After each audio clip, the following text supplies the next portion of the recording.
right at this very minute. I am only a few days away from heading to Halloween Horror Nights 31 for the first time.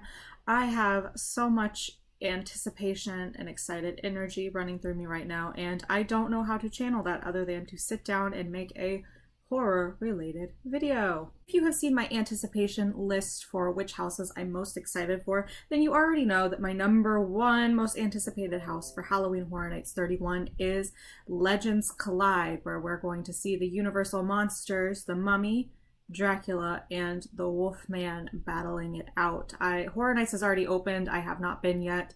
I am headed down there for the third weekend of the event. I am trying to avoid as many spoilers as I can, but I have heard some interesting things about this house that have got me really excited to go in it for the first time. I thought it would be fun, because I am such a huge fan of the classic monsters, to rank them from my least favorite all the way up to my favorite. Now, I do love all of the classic monsters from the Universal canon, but there are definitely some that I love more than others. So let's go ahead and rank these bad boys. And one bad girl. I'll only be sticking to like the original 8 that everybody really knows. Coming in last place, number 8, The Invisible Man. Yes, obligatory Rocky Horror Picture Show science fiction double feature line. Claude Rains was the Invisible Man. Every time I think about that movie, I just think about that line from Rocky Horror, because I love Rocky Horror. Yeah, not feeling the love for this guy here. Great movie, you know, like I'm sure the effect of him actually being invisible at the time was really crazy to audiences, but I don't know, like I can excuse the bad actions of a lot of these monsters, but I just can't really excuse his. And I know that it was the experiment gone wrong that kind of altered his brain, but it's just so funny that it's like, I'm invisible now, time to commit atrocities. But just like his evil laugh and the footprints in the snow at the one part, like it's funny to me, but it's like, what are you doing, man? So I would have to put him in last place. I don't have a lot of love in my heart for that. Number 7, and this one pains me to say it, The Phantom of the Opera. Now, hi, hello. I am a huge fan of the musical Phantom of the Opera. That kind of defined who I was as a person since the time I was a child. But the musical and the book and the Lon Chaney movie are completely different things. And I feel bad ranking this so low, because I do actually have a poster up in my room, like the original poster for the movie. And I don't dislike it, but it was one of those, I watched it at kind of like the height of my Phantom of the Opera craze when I was in like late middle school, right at the beginning of high school. And it was just so odd to me. I had not seen a lot of silent movies at the time. And I do stand by some of my criticisms of the movie as a whole. I don't like that there's only like 3 instrumental songs that play the whole time, and they never really seem to match up with what's going on. I think it's a little goofy how he's just like snorkeling under the opera house with this little straw.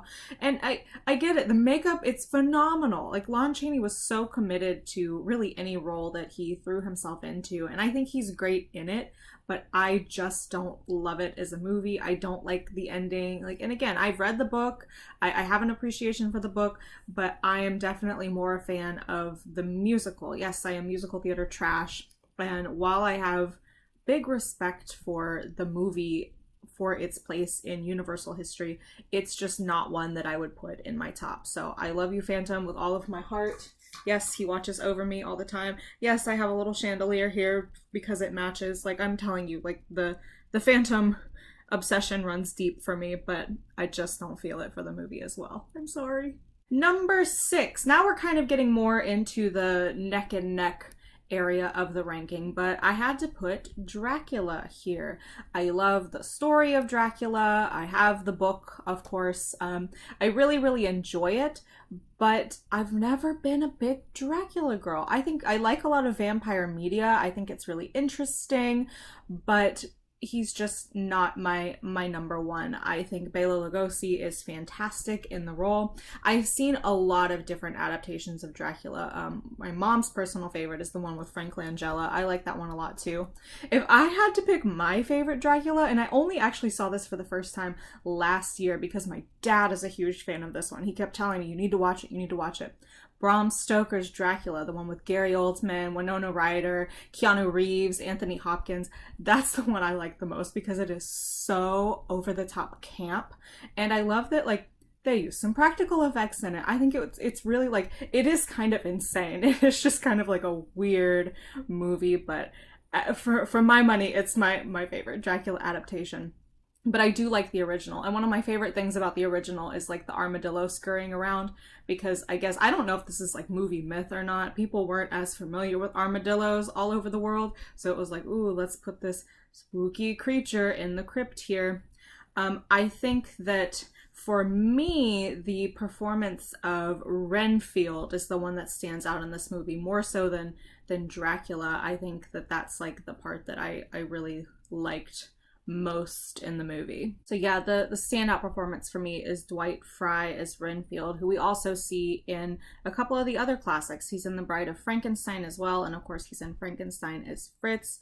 A lot of it's funny to see how some of them have overlap in actors as well. Like in The Invisible Man and Frankenstein, I cannot remember her name. I will have to look it up. We have this same woman performer that appears in those. So that's always a neat little connection. Another neat connection, this is one of the, I think, 3 of the Universal Classic Monster movies that start with a piece from Swan Lake for some reason.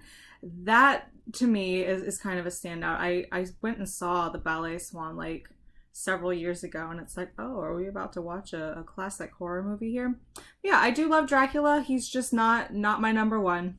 Number 5, The Bride of Frankenstein.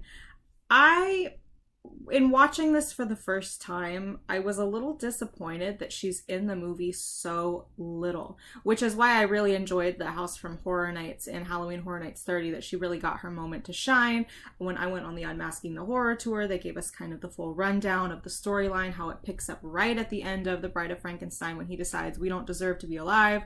And he blows up the castle. We pick up right from there. And I'm glad that in The House we got a bit of a continuation of her story, because I think that just in the few moments that the bride does appear, Elsa Lancashire, she does such a wonderful job. Like those bird-like movements that she deliberately chose to kind of show that the bride was like a really like a baby bird hatching into this weird unknown environment. And I take issue with the fact that the movie's even called The Bride of Frankenstein. I take issue with like a couple of the classic horror movies. Like the Frankenstein Meets the Wolfman should not be called Frankenstein Meets the Wolfman. It should be called The Wolfman Meets Frankenstein, and this will bother me forever because it's more of a Wolfman movie.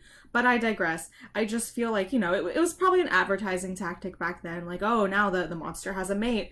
But she's just in it so little. We don't get to see her enough for my liking. But I had to rep my girl. Last year, the Horror Nights shirt that I chose, I got the Bride of Frankenstein shirt here. I think it's so awesome. I'm so glad that she got a whole house to herself. Like, she deserves it. Good for her. I say good for her. Number 4, Gill-Man, the creature from the Black Lagoon. This is probably one of the saddest monster movies from Universal. I have known about this movie or been aware of it and seen clips from the time I was little because I live in Florida, and not too far, a few hours from here, in the Ocala area is the Silver Springs Park. It's kind of not so much of a tourist attraction anymore, but back in the day it was like a big deal. They had the glass bottom boat tours. I think you might still be able to go on those. I know that they kind of shut down the park as like a big attraction several years back, and it just kind of became like a national landmark. It wasn't so much like for tourist purposes. Not 100% sure if the boats are still functioning, but they did film part of Creature from the Black Lagoon there, and they were very proud of that fact. They would show clips of him swimming in the water, and all of that. And I always thought like there were these leaves from the trees there that would like fall to the bottom, and you could see them, and they looked kind of like webbed footprints. So I remember being little and being like, it's the creature. He's left his footprints in the bottom, but it wasn't. It was just like leaves. But I always think about that whenever I think about that movie, and just kind of like a childhood memory of going down there.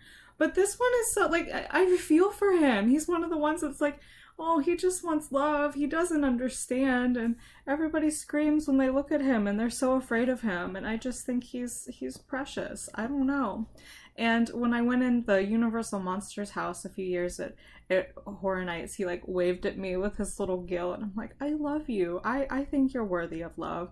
And I think that sometimes he gets a little overlooked when you talk about the classic monsters. Like, if you forget one, I think you're going to forget to put, like, the Creature of the Black Lagoon in your list. But I won't forget. I love you. So, in the number 4 spot you go, Gillman.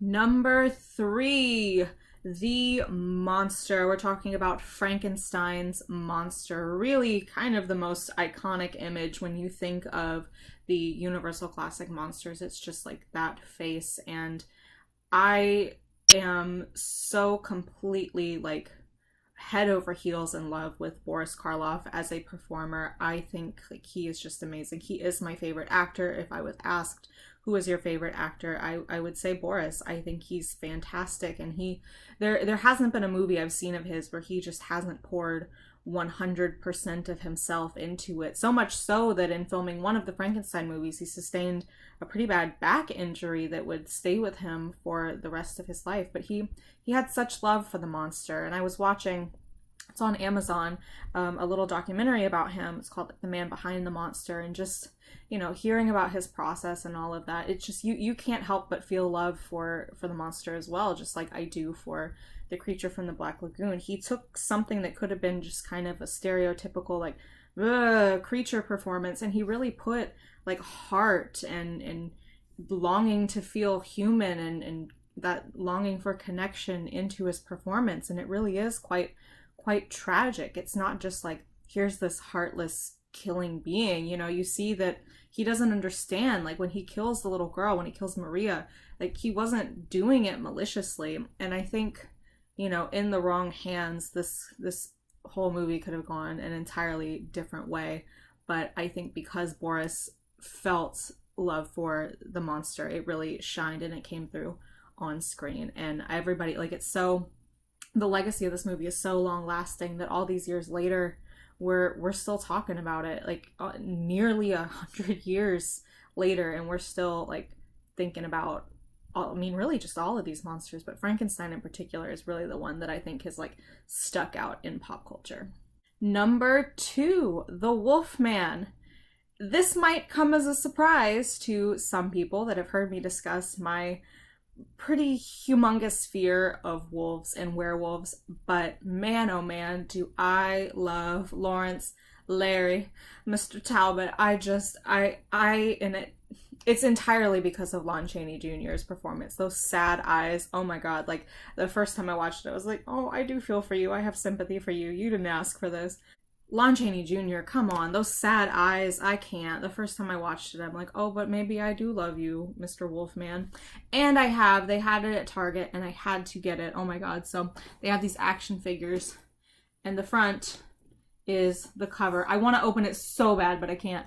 But if you look inside, it's kind of a glare, but there he is, and he has this human face. It looks just like Lon Chaney Jr. He's got the cane here, human hands, human feet, the crossbow, another Wolfman face. I had to get this. I could not pass this up. And on the back here, and it's got the Universal Monsters. This is the logo, in fact, that they used for that house. I know there's a mummy one out there too, and I'm like dying to find him, but how cool is this? I had to have this. Like my classic horror collection is growing. I'm gonna need like a whole shelf for all of this. But I do love it. And again, we see Claude Rains appear again here as his dad. Bela Lugosi briefly appears in this movie as well. It's atmospheric, it's spooky. This was the classic monster movie that made me think, like, why don't we make movies like this anymore? Why did we move away from just like building a set and painting a backdrop and getting a few fog machines and just letting the actors loose on the stage to do their thing? Like, really, like, there's nothing can top that for me. I'm not that impressed by like CGI these days. Like, I'm always more impressed by practical effects in a movie. I really think we ought to like go back to like these days. And I mean that. I'm completely sincere. I'm not trying to be ironic or whatever. I think we ought to just do movies the good old fashioned way, because I love these more than really anything that I've seen recently. These are the ones I find myself talking about and thinking about and wanting to revisit year after year, just because there's something so earnest and so special about them. Again, Lon Chaney Jr. is just so earnest in his performance. Another really interesting guy. In fact, I bought a collection of all the classic monster movies, except they didn't have Creature from the Black Lagoon. I have a separate copy of that one. But on this DVD collection, they actually have these like behind the scenes, like into the process, and about like highlighting the actors as well. And watching the little documentary on this one for Lon Chaney Jr. was really fascinating. You know, he was kind of in the shadow of his father for a while and kind of an unknown, and then his breakthrough role, and now everybody remembers him for this as the Wolfman. And I think that's, you know, it really speaks to his passion as an actor. And for a girl that does not care anything about wolves or werewolves, he made me care. So I think that's really awesome. And my number one most favorite, most beloved classic monster of them all is The Mummy. If you couldn't tell when I was talking about Frankenstein, I absolutely love Boris Karloff. And as much as everyone loves Frankenstein, and as much as I do, and as iconic as it is, something about The Mummy just speaks to me. Again, another one when we started with Swan Lake. I can look past that. Not quite Egyptian, but it's whatever. This movie, oh my gosh, the beginning and the eyes just barely opening, like when you can see just that bit of the eye with the light reflecting in it. I can't imagine being in the audience back in the day when that came out. That was probably terrifying. And the maniacal laughter, and he went out for a little walk. Oh my god, like if that's not if you don't think that's like a strong beginning for a movie, I don't know what to tell you. And then in he strolls later as Ardith Bay, and I just am so captivated. It's the eyes, the one scene with the eyes. I mean, you know the one if you're familiar with The Mummy. He is just, again, 100% in that role, and I was just as mesmerized and under his spell as the female protagonist of the movie as well. And I have a shirt for this one too. So this was my shirt that I ordered off of Hot Topic. Yes, I'm not ashamed. But come on. You have to. How can you not love him? How can you not love this face and his little Ardith Bay get up? I think he's amazing. And I have not found like my big Wolfman one like this, but at Target they did have another smaller one, and can you just die? Oh my god, look at him. Again, I want to open him so bad, but I can't. And there's Boris. Oh, I love him. I can't get enough. These are just incoherent thoughts. I love all of the monsters so much, but The Mummy is my number one. And I do like the remake from the 90s. And I think that's another reason why I like the original so much, because the one from the 90s was such a significant part of my childhood. And I think everybody that was around then knew that movie absolutely slapped, and it only made me want to see the original even more. There you go, my unhinged assessment of the order in which I love all of the classic monsters. This has helped. I feel like I've gotten something off of my chest here in my not so patient anticipation for Halloween Horror Nights. I am so ready for all of the excitement that will await me in Orlando. And in the meantime, I think I might go and rewatch some of these classic movies right now.